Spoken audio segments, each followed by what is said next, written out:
बिस्मिल्लाहिर्रहमानिर्रहीम। Welcome back to barrister Kamran Ilyas law chamber. तो आजकल बहुत बात हो रही है ऑफिशियल सीक्रेट एक्ट की अमेंडमेंट्स के हवाले से कि ये अमेंडमेंट्स क्यों की गई, इनका हमारी ज़िंदगियों पे क्या असर पड़ेगा और इसकी अब ज़रूरत क्या पड़ेगी। इसी सिलसिले में हम भी बात कर लेते हैं थोड़ी सी। वैसे तो काफ़ी इन्फॉर्मेशन सोशल मीडिया पे और आपका जो सा मेन स्ट्रीम मीडिया इसके ऊपर मौजूद है, लेकिन हमने कहा कि हम भी इसके ऊपर अपनी थोड़ी सी रिसर्च कर लेते हैं। तो इस टॉपिक को, बड़ा इंटरेस्टिंग टॉपिक है, आप काइंडली आखिर तक देखिएगा। और शुरू करने से पहले मेरी वही रिक्वेस्ट है जो हमेशा आपसे होती है कि आप काइंडली इस चैनल को लाइक और सब्सक्राइब कर लें अगर अभी तक आपने नहीं किया, ताकि मेरी कोई भी नेक्स्ट वीडियो जो है वो आप तक, आपको उसकी नोटिफिकेशन आ जाए और वो आप उस देख सकें। और काइंडली अपने क्वेश्चंस लाजमी पूछा कीजिए ताकि हम उसी हिसाब से अपनी रिसर्च को लेके आगे चल सकें। तो बहुत जल्दी से शुरू करते हैं फिर आज का topic, official secret amendment act 2023। तो ऑफिशियल सीक्रेट अमेंडमेंट एक्ट 2023 से पहले ये था ऑफिशियल सीक्रेट एक्ट 1923। ये अंग्रेज़ के ज़माने में बना था और उसके बाद इसके अंदर अमेंडमेंट नहीं हुई थी। लेकिन क्योंकि चीज़ें वक्त के साथ साथ काफ़ी सारी चेंज हो गई, तो ये बड़ा ज़रूरी हो गया था कि इसे भी चेंज किया जाए। जैसे कि आप देखें, एस्पियोनेज मतलब आपकी जासूसी और इस तरह की चीज़ों के लिए मुख्तलिफ आलात आ चुके हैं इस टाइम। तो उसी हिसाब से ये वक्त की ज़रूरत थी कि इस एक्ट में भी अमेंडमेंट की जाए। सबसे पहली बात ये है कि ट्रायल स्टार्ट कैसे होगा, ये बड़ा इंपॉर्टेंट पॉइंट है कंसिडर करना है यहाँ पे। देखिए, ट्रायल आपका स्टार्ट इस तरह होगा कि सबसे कोई इंफॉर्मेशन मिलेगी और उसके बाद इसमें वारंट कौन दे सकता है। इसके अंदर वारंट दे सकता है मजिस्ट्रेट ऑफ फर्स्ट क्लास। और मजिस्ट्रेट ऑफ फर्स्ट क्लास जिसकी इल्म में ये बात आएगी कि ऑफेंस कमिट हो गया है या about to be committed under this act, तो उसका वो वारंट देगा, वारंट ऑफ अरेस्ट। उस अरेस्ट वारंट के बाद उसके ऊपर एक्शन हो जाएगा। जिस बंदे के ऊपर शक होगा कि वो कोई ऑफेंस कमिट करने वाला है तो उस बंदे को गिरफ्तार किया जा सकता है। असूली तौर पे तो वारंट होने चाहिए मजिस्ट्रेट ऑफ फर्स्ट क्लास के, लेकिन कभी ऐसी सूरत हाल पैदा हो जाए कि जिसमें वारंट हासिल ना किए जा सकें, तो इन दैट केस वारंट के बगैर भी उसे गिरफ्तार किया जा सकेगा। और इसके अंदर देखें, कोई भी कोर्ट जो है जो मजिस्ट्रेट से कम की है वो इसका केस को ट्राई नहीं कर सकती। बंदा गिरफ्तार हो जाता है लेकिन उसके खिलाफ कोई कंप्लेंट नहीं है, तो इन दैट केस उसके खिलाफ आगे कोई प्रोसीडिंग नहीं हो सकती। इस बात को इंश्योर किया जाएगा कि कंप्लेंट दर्ज हो और उसके बाद ही आगे काम हो सकता है।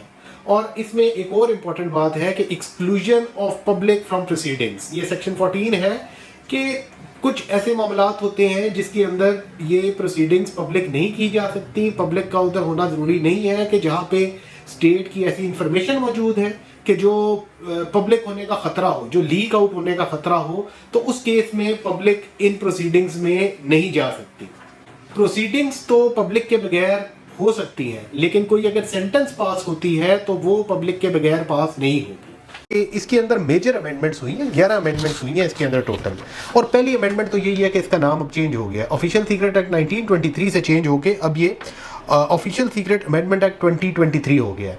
और इसके अंदर बड़ी इंपॉर्टेंट बात यह है कि इसके अंदर जो पहली लाइन लिखी गई है, the following act of Majlis Shura parliament deemed to have been assented by the president with effect from 17th of August 2023 and hereby published for general information।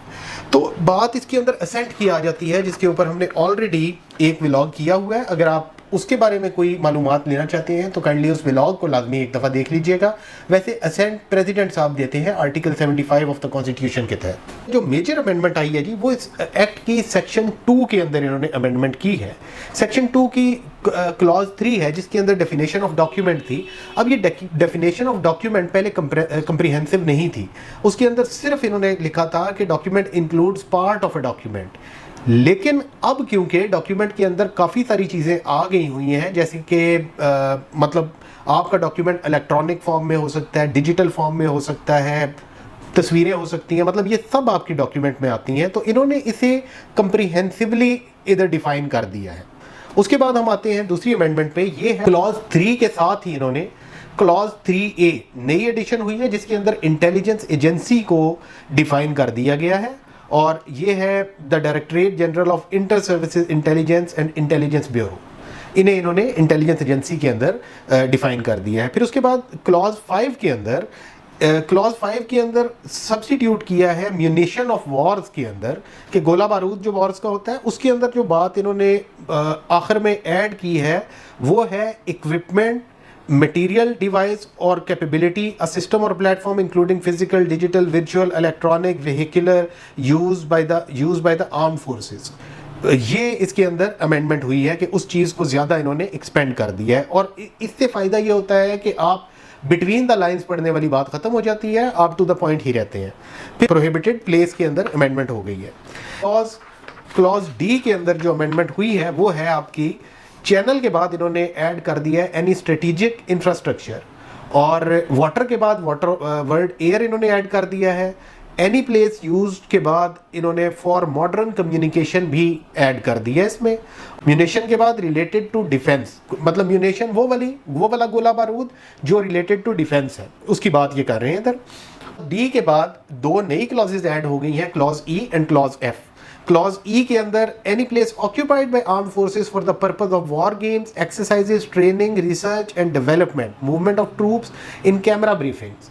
अब ये आ गई हैं आपकी प्रोहिबिटेड प्लेसेस जो इन्होंने ऐड कर दी है इसके अंदर। और उसके बाद any place, any land, building or a property situated in Pakistan or anywhere in the world having physical or virtual custody or storage of protected information or an asset the access to and use of which is prejudicial to the safety और interest of Pakistan, ये भी आपकी prohibited place के अंदर आ गई है। अब इसके अंदर एक्सेस वाली बात इन्होंने बाद में की है कि एक्सेस कैसे हो सकती है।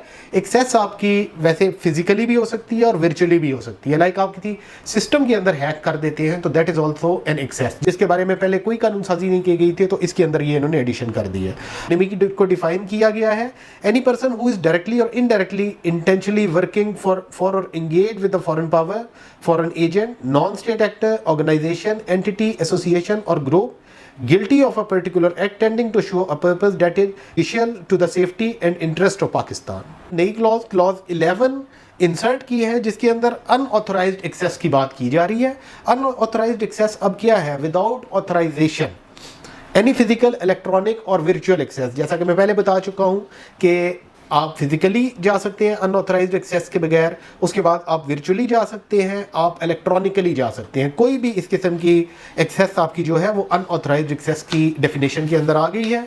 अब इलेक्ट्रॉनिकली आप जैसे आजकल ये ड्रोन वगैरह होते हैं, आपका ड्रोन आपने किसी ऐसी प्रोहिबिटेड एरिया में भेज दिया तो वो एक अनऑथराइज्ड एक्सेस होगी। सेक्शन 3 के अंदर जो अमेंडमेंट की गई है इसके अंदर ऑफेंस की बात है। ऑफेंस के अंदर वैसे तो इन्होंने नई 3 चीज़ें ऐड की हैं, लेकिन उससे पहले इन्होंने ये किया है कि वो बंदा ऑफेंस कमिट करेगा जो कि intentionally for any purpose prejudicial to public order, defence, safety और इंटरेस्ट ऑफ द स्टेट। आगे बता रहे हैं कैसे वो अप्रोच करता है, इंस्पेक्ट करता है या उस विसिनिटी में दाखिल होता है, गुजर जाता है उससे, और एंटर्स, अटैक, डिस्ट्रॉय और otherwise undermines any prohibited place. अब इसके अंदर एडिशन हुई है अटैक्स, डिस्ट्रॉय और अदरवाइज अंडरमाइन की, ये पहले नहीं थी।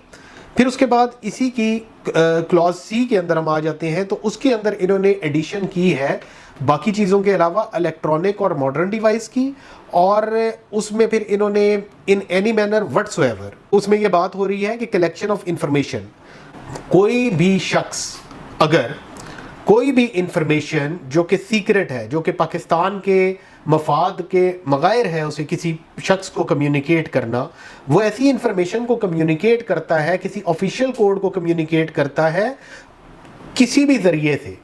वो ज़रिया क्या हो सकता है? वो इलेक्ट्रॉनिक या मॉडर्न डिवाइस हो सकती है, किसी भी ज़रिए से, तो वो बंदा आपका कहा जाएगा कि उसने ऑफेंस कमिट कर दिया है। अब आगे इसकी जो नई एडिशन हुई है इसके अंदर वो है clause D, gains unauthorized access document और इंफॉर्मेशन फ्रॉम विद इन और आउटसाइड ऑफ पाकिस्तान विद और विदाउट यूज ऑफ इलेक्ट्रॉनिक और मॉडर्न डिवाइसेस।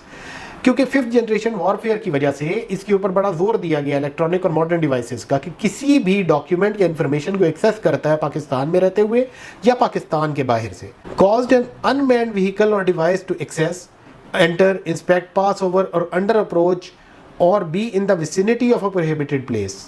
कि कोई भी अनमैन्ड व्हीकल है, लाइक के बंदा गाड़ी नहीं चला रहा, ऐसी कोई गाड़ी है, वो ऐसी किसी प्रोहिबिटेड प्लेस में एंटर हो जाती है तो that is an offence.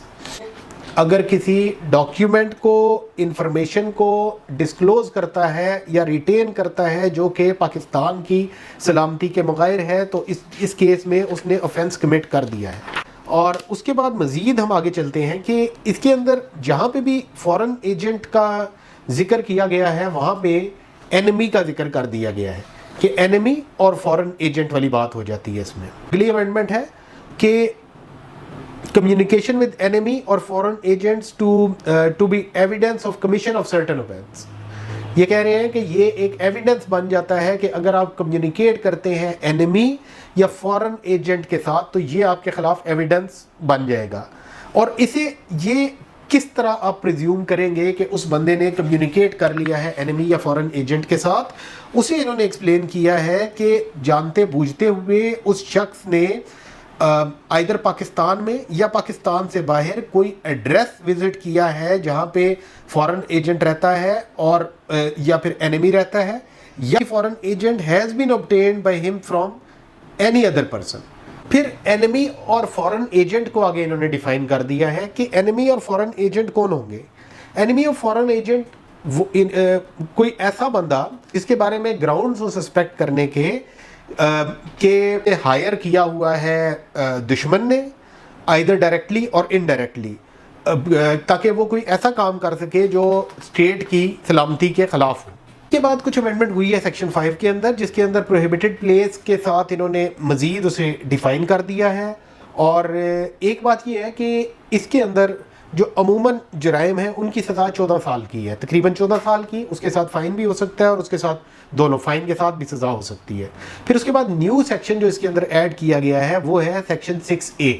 Section 6A के अंदर unauthorized disclosure of identities etcetera. देखें, किसी भी एजेंट की जो अंडर कवर काम कर रहा है या कोई भी ऐसे शख्स की आइडेंटिटी को डिस्क्लोज करना जुर्म है, उस जुर्म के बारे में ही ये सेक्शन बनी है। और वो जो बंदा भी ये जुर्म करेगा उसकी सज़ा हो सकती है 3 साल के लिए, फाइन हो सकता है 1 मिलियन रुपीज़ यानी कि 10 लाख रुपए का, या फिर उसे सज़ा और फाइन दोनों हो सकते हैं। इसके बाद अमेंडमेंट हुई है सेक्शन 9 के अंदर। इसलिए है कि कोई बंदा जो इंसाइट करता है कमिट करने के लिए, conspires to commit, attempt to commit, aids or abets the commission of an offence under this act shall be punishable with the same punishment and be liable to be proceeded against in the same manner as if he had committed such offence. और उसके बाद नई जो section add हुई है वो हुई है अमेंडमेंट, ये सेक्शन 12 के अंदर अमेंडमेंट हुई है। सेक्शन 12 में सबसे पहले ये बात है कि जहाँ पे 14 ईयर्स की सज़ा थी उसे कम करके 10 ईयर्स कर दिया गया है। एक्यूज्ड अरेस्ट होगा, उससे जो भी मटेरियल सीज किया जाएगा वो हैंड ओवर किया जाएगा इन्वेस्टिगेटिंग ऑफिसर और the head of the joint investigating team को, और ये एविडेंस उसके खिलाफ एडमिसिबल होगा। 12A नई सेक्शन की एडिशन हुई है जिसके अंदर इन्वेस्टिगेशन के हवाले से है कि इस एक्ट के मुताबिक इन्वेस्टिगेशन ऑफिसर होगा फेडरल इन्वेस्टिगेशन एजेंसी FIA का, और उसका रैंक BPS 17 से नीचे नहीं होना चाहिए। ऑफिसर को डिप्यूट करेगा DG FIA। और उसके अलावा अगर डायरेक्टर जनरल FIA को लगे कि किसी केस के लिए हमें जॉइंट इन्वेस्टिगेशन टीम की ज़रूरत है तो उस केस में वो जॉइंट इन्वेस्टिगेशन टीम भी बना सकते हैं, जिसके अंदर से वो एडिशनल लोग बुलवा सकते हैं वफाक से या फिर सूबों से। इन्वेस्टिगेशन ऑफिसर या JIT जो इस एक्ट के तहत इन्वेस्टिगेशन कर रहे हैं किसी भी ऑफेंस की, उन्होंने अपनी रिपोर्ट फाइनल करनी है 30 वर्किंग डेज में, मतलब कि उन्होंने 30 दिन के अंदर अंदर इस केस की इन्वेस्टिगेशन को कंप्लीट कर देना है। अच्छा, इस एक्ट के बनने से क्या हमारे कोई बुनियादी हकूक मुतासर हुए हैं? जैसे कि इसके अंदर प्रोहिबिटेड प्लेस की बात हो गई है कि हम किसी प्रोहिबिटेड प्लेस के अंदर नहीं जा सकते। आर्टिकल 26 ऑफ द कॉन्स्टिट्यूशन तो कहता है कि आप किसी जगह भी जाने से किसी भी पाकिस्तानी शहरी को नहीं रोक सकते। क्या ये कॉन्स्टिट्यूशन के मगायर है ये बात? नहीं, ये कॉन्स्टिट्यूशन के मगायर नहीं है। पूरी दुनिया में ऐसी जगह मौजूद होती हैं जहाँ पे आम पब्लिक को एक्सेस नहीं दी जा सकती, तो इसके अंदर बुनियादी हुकूक सल्ब करने वाली कोई भी बात नहीं है। जहाँ तक की बात यह है कि क्या ये एक्ट वाकई ही एक्ट बन चुका है, क्या ये कानून बन चुका है, तो ये बात अभी तो ये पब्लिश हो गया है ऑफिशियल गज़ट में, तो अभी तो ये एक्ट है, लेकिन कल को ये एक्ट होता है या नहीं होता इसका फैसला तो अदालतें करेंगी। तो आज के लिए इतना ही कोशिश मैंने की है कि आपको आसान लफ्ज़ों में एक्सप्लेन कर दिया जाए। तो मज़ीद इंशाल्लाह आपके लिए नई वीडियो लेके आएंगे। और thank you very much for being with me today. अस्सलाम वालेकुम।